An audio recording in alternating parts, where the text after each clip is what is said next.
Karen, we are so excited to listen to more about information about play. And today you're going to talk about schema in a three-part series. And I'm really excited to be able to understand what schema is and how I can observe my child through different ways that they play and how to enhance their play. So thank you so much for sharing your knowledge today. Oh, thanks for inviting me, Melissa. I'm going to share my screen, okay? So I've got a little presentation for you on play schemas. My name's Karen. As Melissa said, I'm co-director of Toy Like Me and a play consultant on the new show called Mix Mups that'll be on TV soon. But most importantly, I'm mum to Eva and Fred. And Fred's 13 and he has a severe visual impairment. So I sort of talk from lived experience. So let's unpack these play schemas, shall we?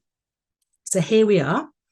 Play schemas. I don't know if anybody's ever heard of them, but they sound scary, but they're the most easiest thing to remember and will help you develop your child's play experience. I like to call this slide Play My Way because everybody has their own play history and it starts with you and the child's interest. It's their way in. We have our history, they have their history. Now, play does lie at the core of creativity and innovation. And children are born to play, but they're also built through play. So when we are engaged in play, that's when we're really, really developing. And children are active learners and they're constantly seeking to understand their environment. So it's up to us to make sure that we give them the most playful environment possible and to be good play partners. I like to start with a brief overview of the social model approach. I don't know if you've heard of this, but when I was gifted Fred, when I realized that Fred had a visual impairment, I used to go around to museums and places and libraries and say, I'm sorry, my child can't see very well. Could he go up front and maybe have a touch and feel of the objects or that? And I started that all the time. And then I realized that all Fred is hearing is he can't see very well. And it's very negative. And it's very much a deficit point of view. And really, it's him that can't change. It's the environment that should change. So no. So I always say now, Fred sees best close up. Positive. It's active. So can he have a hold of the toys or whatever? And he hopefully will advocate for himself now. So a note, fix the environment, not the child. And that's the social model approach. So here we go. Take a minute, grab a cuppa and observe your child. Take time to simply watch them play with the things that are around, because you may not know this, but your child will teach you more than you will ever know. And I think that I will ever teach him, to be honest, because play is essential for all children, but especially blind and partially sighted children. And it doesn't have to involve toys. It can involve nature. It can involve things and everything. So, and it's important to take a sensory approach, but take your time and explore and share the exploration, and you will find the play schemas popping out. So play schemas, what are they? They're simply a pattern of play, and it's used to describe the repetitive behaviours of young children. They all have them, they're born with them. My daughter had an envelopment, an enclosing play schema, and she still has it. She sits there in her blanket, even though it's 30 degrees outside. She loves being wrapped up. Fred doesn't. So these playful patterns of behavior are within our child. And when they start doing things a lot, you might observe that and you might try and expand that. They are the building blocks for concept development. So, but you need to watch your child to find them and unearth them. And then you can help expand them. Or if you think your child's maybe getting a bit stuck on one, you can look at resources to help them explore another one. Okay, so this way of looking at play ensures that your child gets the widest range of play experiences she or he needs. An urge, that's what a play schema is. It's an urge. It's an urge to twirl. It's an urge to put things together. It's an urge to hide. It's all of those. Children can't explain it, but they will definitely show you. So let's look at the first underpinning property of schemas. Now, I've called this the duckiness of ducks. So we've got lots of toys like we see here with a little plastic dog that's supposed to represent a dog. Yeah, but they don't. they may have the shape, but a child who is relying on touch, sound, and smell might not realize that that little plastic thing is a dog. So when creating a play landscape with a child with a vision impairment, it's almost really important to think about how a toy might look and feel to that child. So the solution to this is to develop a multi-sensory approach and to help that child build a picture of the real thing. A duck, a plastic duck, bears very little resemblance to a real duck. So you might need to get feathers, you might need to get something to peck the fingers, because that's what ducks do. You might need some water to put on the feather to explain that, is water off a duck's back. Same with a dog. So think about the multi-sensory approach, and don't just expect a blind child to realize a dog is a plastic black Playmobil toy. So that underpins all this. So let's have a look at the first schema today. We're going to look at two schemas here: connection, and we're going to look at trajectory. So connection, Lego, obviously. They must have known about play schemas. So it's how things come together, how things connect together.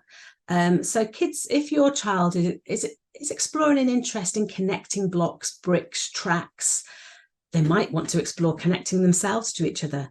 They might be quite clingy children, and they might want to link hands. So this is that your child exploring a connection schema. So you might want to develop some more loose parts around magnets, tubes, pipes, Velcro, circuit strings, that sort of thing, bolts and screws, plastic ones or real ones, pipe cleaners. If your child is displaying connection behaviors, give them a whole load of that, and they will be able to explore in their own way. If you want to get more physical, you might want to look at some tunnels, open-end a box, there's a tunnel, make a bridge, make some string mazes. They're quite a fun thing to do. And if your child's older, maybe they might want to make paper chains and those sort of things.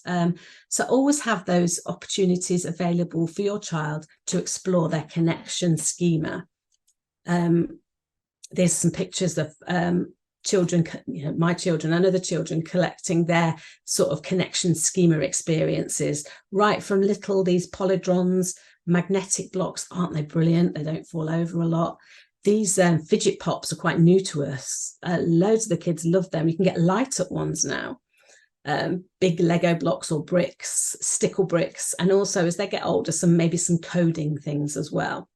So they're the sort of connection objects that I would try and have in your vicinity if your child's displaying that urge to connect. And if your child is getting a bit clingy, maybe having this stuff will help them explore connection, and then hopefully then disconnection, because that's obviously the part of the same thing. So that's connection, if your child's displaying that. Now we're on to trajectory. How children that are interested in this schema are fascinated about how objects move in space, including themselves. So you might have a bit of a data of a child that's running around. Babies start very little by exploring, by kicking and reaching out. If your child has a trajectory schema, they'll show an interest in lines. They might jump around, they might throw.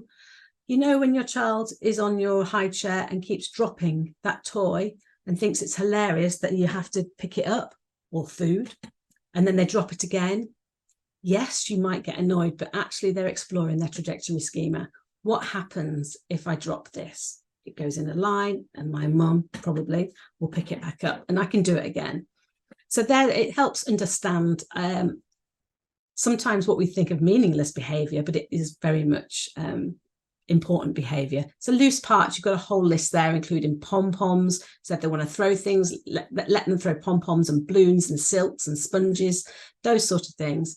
If your child is getting more physical with it, get them to throw balls and targets and skittles and play with pulleys and things like that. And if they're feeling creative, dribble art with marbles and balls. They might quite enjoy that. And also whole body painting. Have you ever seen a child on a swing with a paintbrush with a massive piece of paper underneath, and you can see how they can paint through movement? They might love that. They might not, but you can give it a go. Some other ideas around trajectory, tactile paths. Here's my son. I'm sure he learned to walk on this path because of the high contrast. It just was in a cafe, so he loved that. Lots of different ways here to explore trajectory in terms of vehicles, lines, paths. Here's Eva. She's sort of building the highest thing that she can build with that. So there's lots of ways here your child can explore trajectory, and open-ended toys are the way forward. So as we see here, Fred's creating his tallest tower that he can knock down. The most important thing to remember is to be a reflective play partner.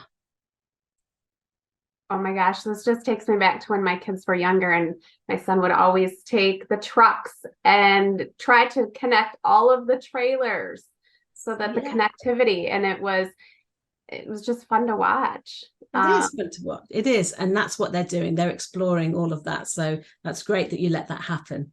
Yes. So thank you so much. I'm just learning along with you, and join us for part 2 and part 3.